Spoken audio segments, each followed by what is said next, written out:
installation. Ayun na, naka-finish na. And then yun na lang ang pinaka headboard. Meron pa po kaming kakabit. Color po yung gusto ni owner, ay po nila yung headtab. So doon sa mahuhuli po yung finish to. Sir Dendel, nung dahil tilapia.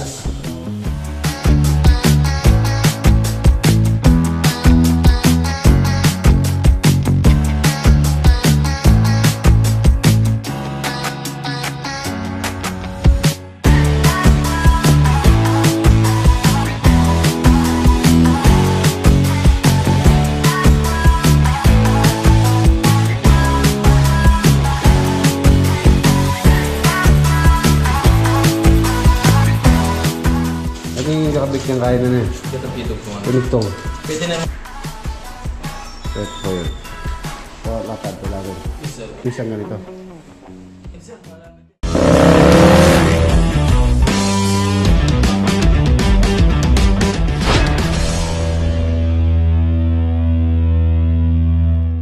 Good morning. Ayan, update tayo. Dito po sa solar. Nagamit na natin siya. Simula kahapon, siguro alas 3 ng hapon nung pong nasubok namin siya.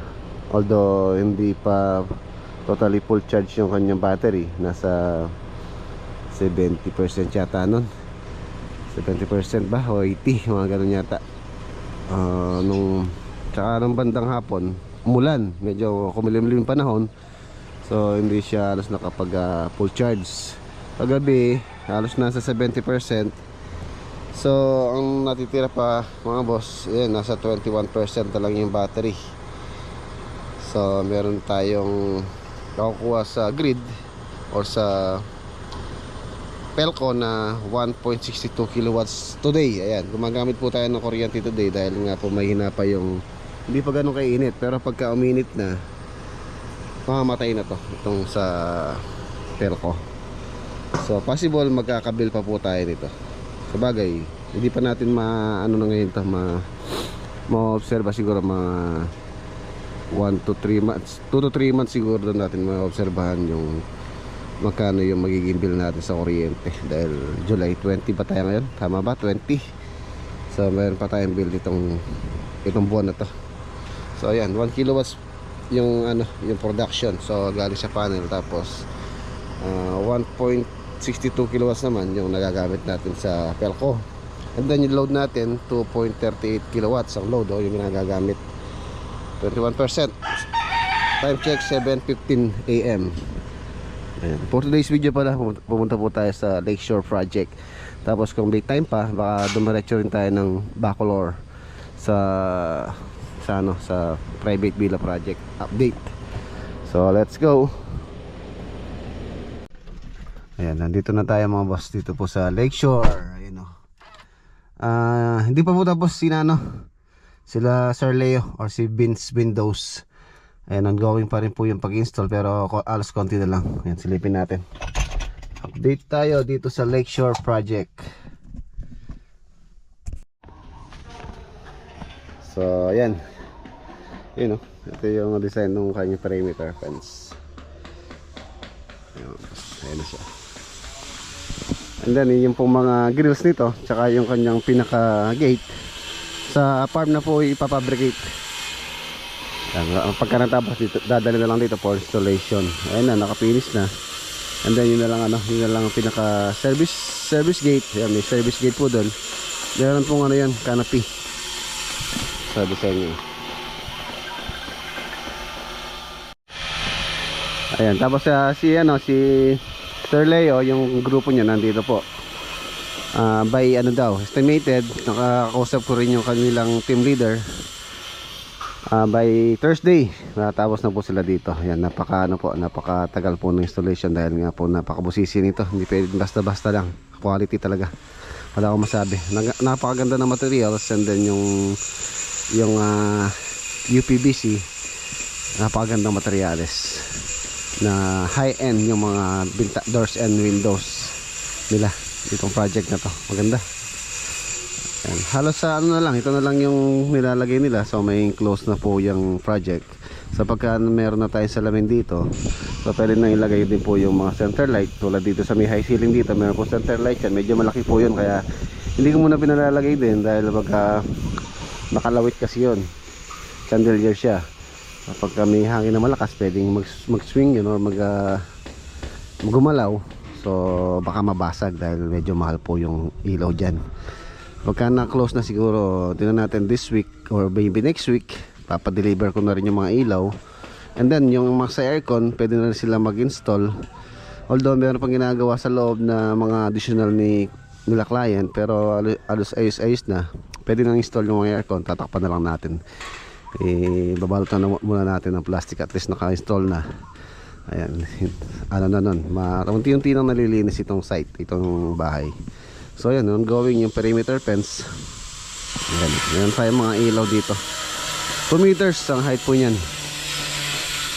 Maliban doon sa may service entrance doon, ay dugtong namin yun. Doon po kasi yung ano niya, service drop. Ayun na yung pinaka-entrada, nakaabang na rin. Temporary pa lang naman po kasi ito. Pagka okay na yan, so i-ano na, i-final no, i-fix na ni Pelco yung aming kuryente. Ayan, tapos ayun na po yung fluted panel din dito sa ibaba. Fluted panel, WPC fluted panel, tulad ng request nila owner, pinalagyan din po nila itong sa may garage dito. Tapos dito sa may bandang side, pinalagyan ko pa ng dito, molding o moldura. Ayan o, pinalagyan na nila yung moldura. Tapos meron din siyang fluted panel doon. Ayun, sa area na yun. Ayan. Ongoing din yung pag-install nila ng mga cladding tulad ng deco stone. Medyo mabusisi rin yan. Ayan na yung poste oh. Pero na. So yung final color, wala pa tayong final color dito sa exterior.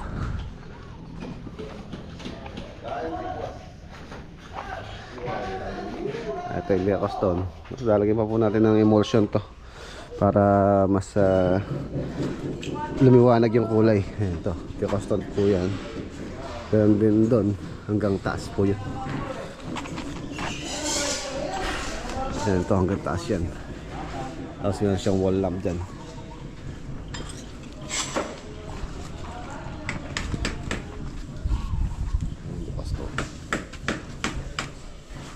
Hanggang taas. Doon, sa tuktok.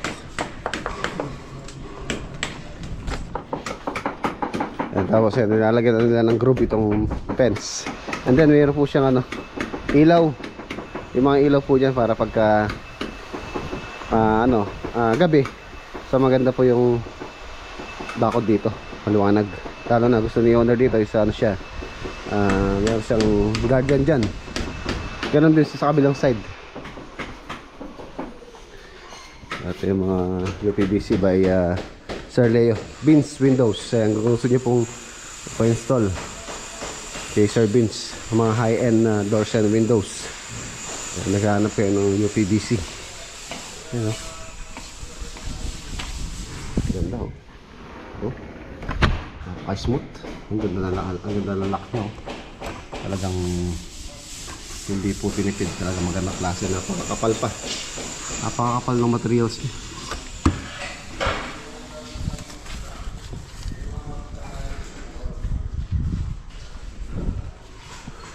Dito tayo sa may guest room. Ayan, guest room. Ayan, meron po siyang design doon. Doon po yung location ng headboard. Meron pa po kami kakabit na dyan, cladding. Ayan, tapos meron siya side table, pagkabila. Tapos ito, hindi pa po tapos to. Although tapos na siyang mga stako, lalagyan pa siya ng top coat. Ayan, malaluan pa po ito. Magiging matingkad pa yung kulay nito. Medyo light siya. Dry yung tsura niya ngayon. Pero pagka tinap ko to ng matte color po yung gusto ni owner, ay po nila yung kintab. Tulad sabi ko dati, magiging po ito, matingkad yung kulay. Para talaga siyang semento, industrial. Yung aircon na yan po, nakabang na po yan. Nakabang na lahat yan. Bago tayo nag-finish, dapat may abang yan. Ganon din dito. Dito yung location ng aircon na isa, yung nakatayo dito sa living, kitchen, and then dining. Tapos high ceiling, ayan. Yung main door, yung mga pintuan, halos sinaan na nila. Tawag dito. Pagka nalagay pa po yung ano dito, ilaw. Tapos nagkaroon siya ng kortina. Ay, ang ganda. Ganda rito.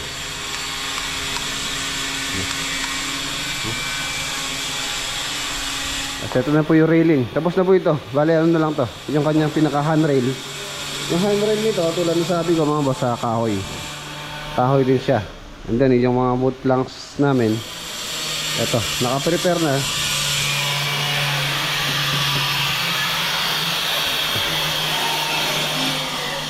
So, kaya lalagay na yan. Pwede na ilagay ito dahil hindi na po naman na ababasa na pagka nalagay na rin ito dito. Pwede nang i-fix. Set. Mahuhuli pong i-finish to. Dahil ano po ito hagdanan. So, access siya papunta dito sa taas. So, may ilalagay siya pero hindi pa siya mapipinish. Siguro babalutan muna natin siya ng excuse me po. Medyo masama po yung aking nadarama. Karton. And then ito pa, gagawa ko na rin to ng handrail para masabay na rin sa pag-finish. Ayun o, ganda. Ito na mga pintuan.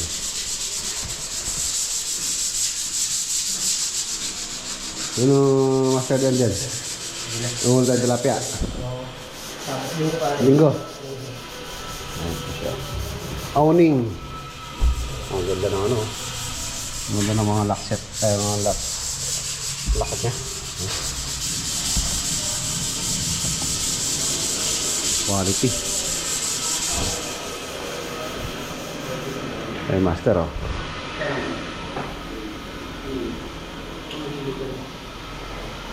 Ganda. Ayos. Ang ganda ng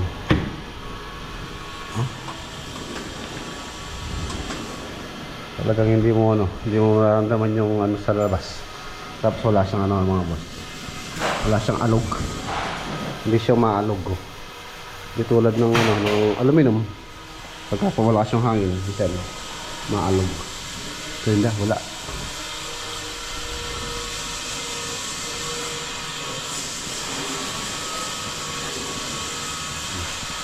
Beams windows. Gusto niyo po magpa-install ng ano, UPVC. Kontakin niyo lang po si Beams window.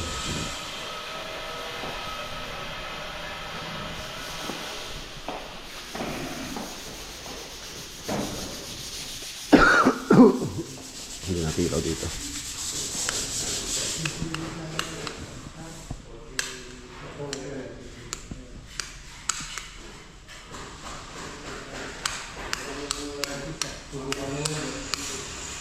Ano? Strip light. Ano yun? Wow. Ayun, no? Wow.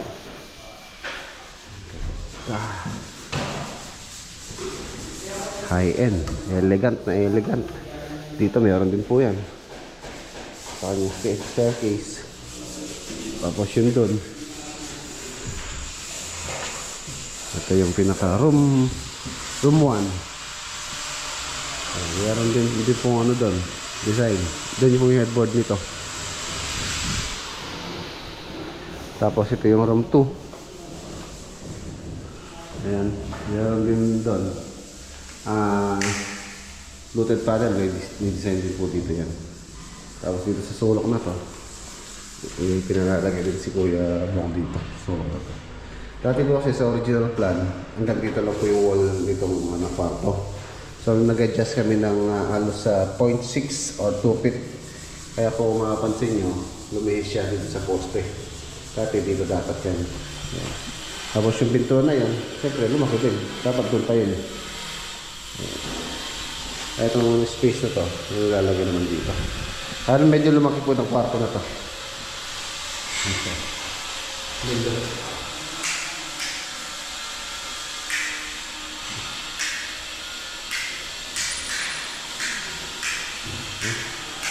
Wow na wow. Ganda.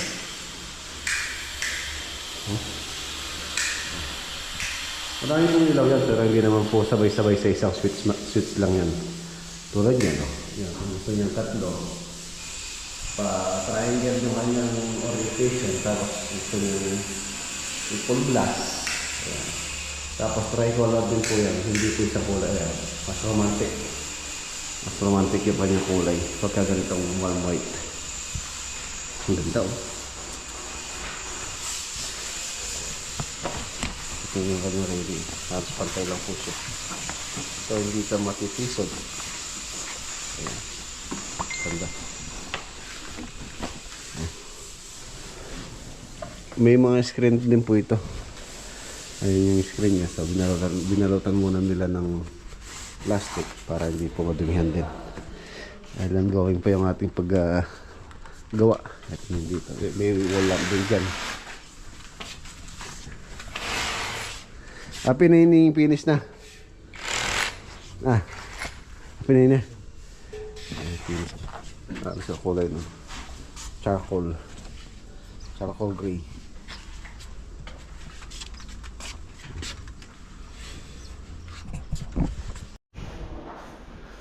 Napakaliwalas itong guest room. And then ito yung lanay. Ayan po siya. Alas sagad na po dito sa bakod itong property. Tapos ito pinaltadaan po namin. Ayan, dati ano lang po yan, bakod na kamukha sa kabila. So plastering din tulad ng request ni owner na para malinis din tingnan po rito sa may bandang likuran. Ayan siya. So pagka natapos na yung naglalagay ng bintana, and then ipipinish na natin yung pintura dito para matanggal na rin yung mga scaffolding na wala nang gagawin sa taas.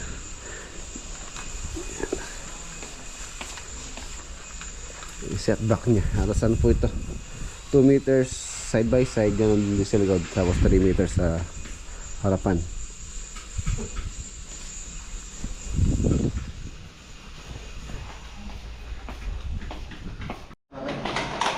Break time. Oh, sinong gusto makdo? Sa makdo? Anong ulam mo? Tilapia, pala tilapia, oh. Ay, namin ko, pinay mo ito. Tilapia. Yung kukuha niyo bang kuha? McDonald's. Sige tayo ng... Ano mo ba? Tingnan yung baon. Pamal. Oh, pag tayo manok. Mga isda sa inyo. Tilapia. Tilapia ako si Den. Den. Den, ito yan, Den. Nung ilang common mo.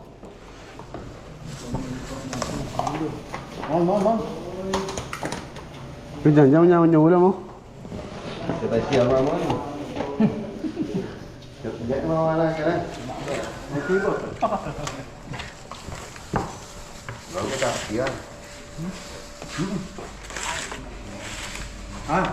So yun din. Yung ulam mo. Uy, pasi.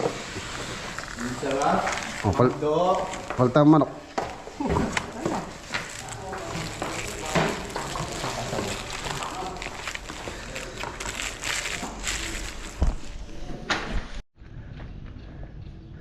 Ayan, mabosyonan natin sila. Meron nang pupuntahan dito sa may Angeles, Pampanga. Bilihan ng mga finishing materials. Meron po kasi kami ilalagay dito na kailangan ko kasi kasuhin din. Tsaka sa project natin sa Tarlac. So kailangan kong tumingin ngayon para ma-send ko rin yung mga option sa owner. Sa mga ano po yun, mga finishing materials dito sa Angeles. O tara, samahan nyo ko. Lakad na tayo. Ayan, nandito na tayo. Kung tinatanong nyo mga boss kung saan po ito, dito po sa Angeles. Ayan, Cubic Build Depot. Boards, panels, building mats. So dito tayo titingin ng materyales. Cubic Cubic.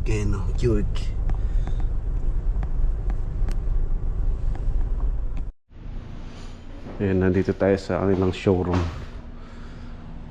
So ito yung Build Depot Flexi Stone. Ayan yung mga sample. Ayan, pang accent wall, pwede po ito. Black 790 price niya. Ang tanong yung size. Yung size niya is 60 by 120. Sa 60 by 120. 790 isa.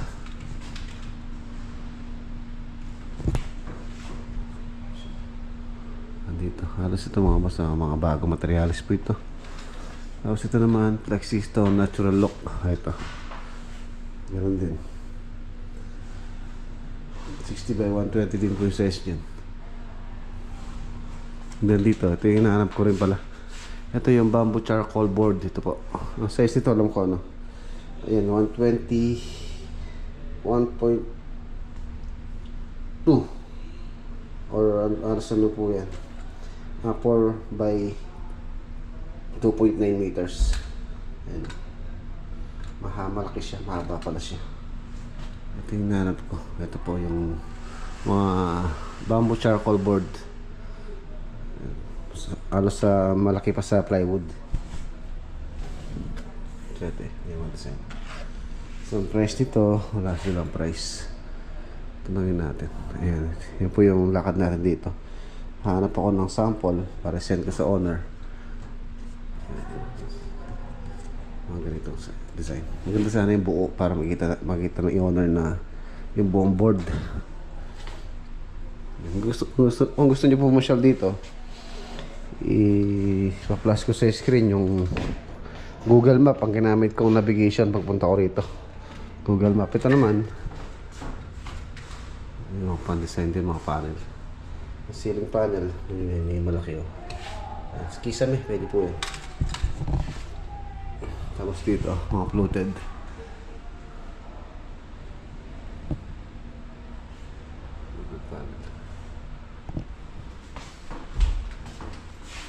Meron mga sold out na. Ayan, tulad nito. Sold out. 370. Isa. Yung kapal po siya. Pero may round shape. Ito mga ano to. Mga board naman to. PVC board yata to. Yung ginagamit sa mga cabinet. Alam ko, nagpunta na rin dito si Pari Mac. Ito. Yung board. Tapos ito WPC ceiling panel. Ito yung magandang klase ng pang ano eaves exterior pwede ito.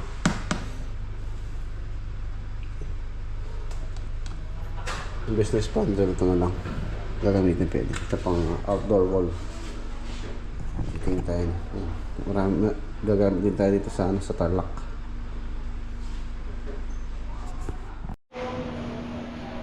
Ayan, ito rin yung mga bamboo charcoal board mga boss. Sa wall, accent. Pwede na pagdikitan eh. Bisa pagdikit. Tapos ito lang trim sir. Ha? Ito lang trim. Ito lang trim. Ito yung kakabit niyang kaya na eh. Ito pidog ko. Ito ito. Pwede na yung mga laser. Ito pala yung ano nyo. Ito pala yung ito. Sir, magpidog ko mga sir. Ayaw mo na yung mga. Ala yung trim ta. Ay, yung trim. Ito pala yung mga sample dito. Ang mga nitala na kayo eh. Ito yung mga bamboo charcoal board. At pagka pinagdikit-dikit yan, ganyan po yung tsura. Pero pwede yung lagyan ng ano, yung trim. Ayan.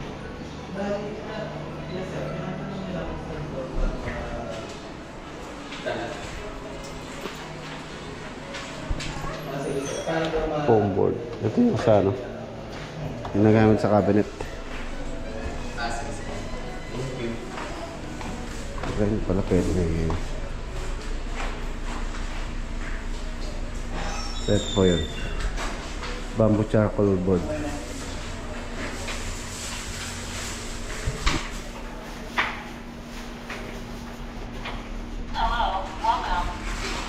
Inila ako rin eh. Yes sir, Wala yung maputi. September Wala. Mabili talaga yung white, no? Sir, makanya Ay, mabili kasi ito. Maganda kasi ito mga boss. Halos ganito rin kasi yung ano, yung sa may gusto nila eh, white. Kaya wala daw. Sold out. Ito lang yung available. Yung sa may mga dark na. May available sir, matte yung finish niya, hindi siya gloss. Pero ganito siya. Matte lang. Hmm. Sino sa akin yung ano? Yung buo nun sir. Oo, yung buo nun. Mas isa sir. Pero ganito, wala. Yung ganito ka lapad, wala ganito. Yes sir, wala. Magkano naman pala ng ganito? 1,790. Doon isang ganito. Eh sir, malapit yan sa buong board. Ah, isang buong board to. Yes sir, malapit siya. Ibig sabihin, sample lang pala to. Yes sir, pinutulong para mag-flash sila. Akala ko ito lang size eh. Ano pala to mga mas buo pala to? 1.2. Pero itong mga sold out, available yan no? Yung wala sold out. Malito sir, mag-release na sila mga September. September pa. Pataas. Kung gusto niyo pumunta rito dito sa Angeles. Quick Build. Ang pangalan nito ano? Store. Ayun o, Quick Build. Boards and panel buildings. Angeles po ito. Ayan mga boss, nandito na tayo sa bahay. Silipin natin yung solar natin kung ayun umaharvest po tayo ng 1.36 kilowatts and then yung battery natin sa 89%. Nag-ano po sila dito kanina, nag-welding. Pinapabricate na kasi dito yung ano, yung sa may Lakeshore, yung Lakeshore po, yung mga grills ginagawa na po dito. So nag-welding sila gumagamit ng grinder. So anong oras na ba? Alas 5 na. So 89% battery. Tapos 3.69 yung ating load o yung ating nagagamit na kuryente. Hindi po tayo kumukuha sa ano, sa Pelco. Ayan. Kanina alas ano na to, 100% na ano lang, kumulimlim lang. Kumulimlim lang po, kaya po nalobat na ano yung battery, gumana na yung battery. So hanggang ano naman, hanggang gabi magagamit pa naman po yun. Kasya pa yun hanggang umaga na. So ayan, dito ko natatapusin yung ating vlog for today. Kita-kita tayo bukas sa next upload. Paalam po, God bless. Ingat tayo. Ayan, maraming salamat pala kay Sir Leo ng Vince Window. Meron po siyang binigay sa atin. Ito. Thank you very much Sir Leo sa ano, sa bigay mong ano ba to? Ayun, no? Wow, ano daw boy, galing Maynila to. Ayan o, tignan daw natin longganisa. Longganisa, tapos binigay niya no, ni Sir Leo yung pata o, pata, dalawang pata. Luto natin sa pata. Boss Red. Thank you sir, po Sir Leo. Luto natin pata din. Pata. Ano yun? Longganisa. Iwan natin. Yellow pa.